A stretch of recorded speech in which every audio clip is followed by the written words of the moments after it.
এসো মা লক্ষ্মী বসো ঘরে, এভাবেই প্রার্থনা করেন বীরভূমের ইমাদপুরের মানুষজন। গ্রামের সুখ সমৃদ্ধির কামনা করে আয়োজন করা হয় জমজমাট অনুষ্ঠানে। বীরভূমের পারুইয়ের অবিনাশপুর অঞ্চলের ইমাদপুর গ্রামে লক্ষ্মী পুজোতে মিলন মেলার আয়োজন করা হয়েছিল। এবার 19 বছরে পা দিল ইমাদপুরের লক্ষ্মী পুজো। লক্ষ্মী পুজোকে ঘিরে ইমাদপুরে 5 দিন ব্যাপী সাংস্কৃতিক অনুষ্ঠানের আয়োজন করা হয়। পাশাপাশি ভক্তদের প্রসাদ খাওয়ানো সহ মেলার আয়োজন করা হয়। সোমবার এই লক্ষ্মী পুজোর উদ্বোধন হয়। পুজোর অন্যতম উদ্যোক্তা রাজু মুখার্জি জানান, গ্রামের মানুষের সুখ সমৃদ্ধির জন্য 18 বছর আগে এই পুজো চালু করা হয়। সেই থেকেই মহা ধুমধাম ও নিষ্ঠা সহকারে পূজা পাঠ করা হচ্ছে।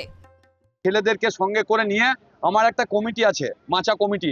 সেই মাচা কমিটি ছেলেদেরকে সঙ্গে করে নিয়ে আজকে 18 বছর আগে এই পুজোটা আমি শুরু করেছিলাম। আজকে 19 বছরে পড়লো। আমরা শুরু করি ভাগবত পাঠ দিয়ে। উদ্বোধনের আগে ভাগবত পাঠ হয়েছে, তারপর উদ্বোধন। আজকে রাতে কীর্তন আছে। সারা রাত ব্যাপী মহোৎসব মৎসব রান্না হবে। কালকে 1টার থেকে আমরা মহোৎসব দিতে শুরু করব। এই মাঠেই 8-10 হাজার মানুষের সমাগম হবে, তারা সবাই মৎসব খাবে।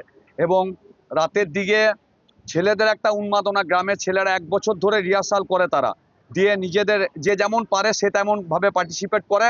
বিভিন্ন ধরনের মনোরঞ্জন হয়। পরশু দিন রয়েছে কলকাতা থেকে আসছেন মেঘা মিশ্রা, জি বাংলার একটা গায়িকা, এবং দুর্গাপুরের ব্যান্ড। তার পরের দিন আসছে সোনার বাংলা ব্যান্ড আমাদের সিউড়ি থেকে।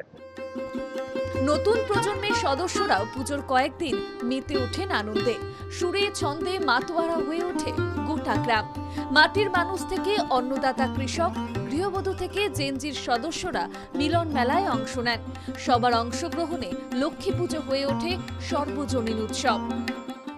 একদম প্রচুর মেলা বসে এবং যত রাত বাড়ে তত মানুষের ভিড় বাড়ে। এখানে দাঁড়ানোর জায়গা পাওয়া যায় না।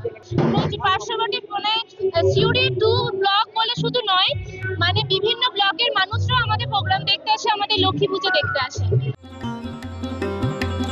বাংলার মানুষ যেভাবে দুর্গোৎসবে মেতে ওঠে, আনন্দ উপভোগ করেন, সেভাবেই এই গ্রামের মানুষ লক্ষ্মী আরাধনার মাঝে নানা অনুষ্ঠানের আয়োজন করে সামাজিক বন্ধন শক্ত করেন। পার্থ দাসের রিপোর্ট, বাংলা জাগো।